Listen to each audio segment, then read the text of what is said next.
ang mga ginagawa ng prosecution panel. Samantala, alamin naman natin ang kasalukuyang sitwasyon dyan po sa Senado, sa Senate Impeachment Court, mula kay MJ Mondehar. MJ, maayong hapon, magandang hapon.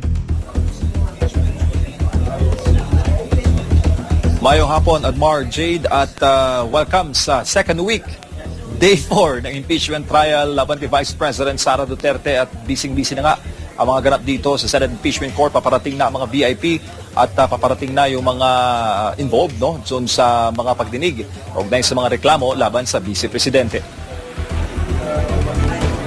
Asahan, Admar, Jade, ang mas mahabang trial sa ika-4 na araw na nagpapatuloy na impeachment saga laban kay Vice President Sara Duterte. Ayon sa Senate Impeachment Court, ito dahil sisikapin ng korte na magkaroon ng 1 witness per day sa trial. At para magawa yan, pagbibigyan raw ang mahabang pagdinig para maisakto sa isang araw lamang ang appearances ng kada witness. Narito ang tansya kung anong oras posibleng matapos mamaya ang pagdinig. Based on the time and motion studies that we did last 3 days of the impeachment trial, siguro mga 7 p.m. tayo matatapos sa mga ganyan. 7 to 8, swerte na tayong mga 6 o'clock. Nilinaw naman ni Attorney Reggie Tongol, spokesperson ng Senate Impeachment Court, na wala pa ring assurance na magkakaroon nga talaga ng 1 witness per trial day. Depende rin kasi ito sa bilis ng pagsagot, pagtatanong at paglalatag ng ebidensya ng prosecution.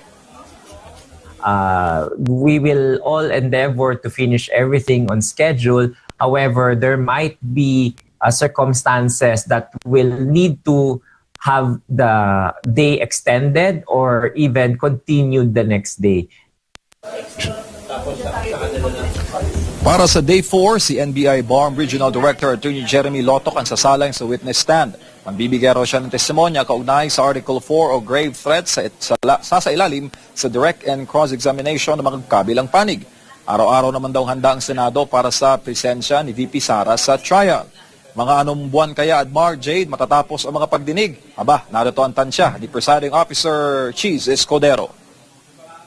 Para sa akin, tinataya ko na sana matapos ito bago mag-Nobyembre o Disyembre. Pero hindi ko kaya magsalita ng patapos. Depende yan sa ebidensyang naisipresenta ng magkabilang panig.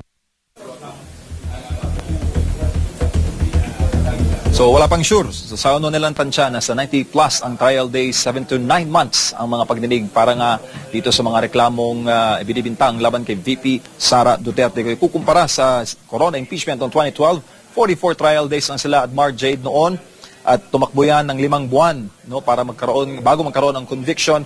Ang mga pagdinig noon sa Corona impeachment, 2:00 nagsisimula, natatapos 5 or 6 ng gabi. Yan ang latest dito sa Senado. Balik sa inyo sa studio.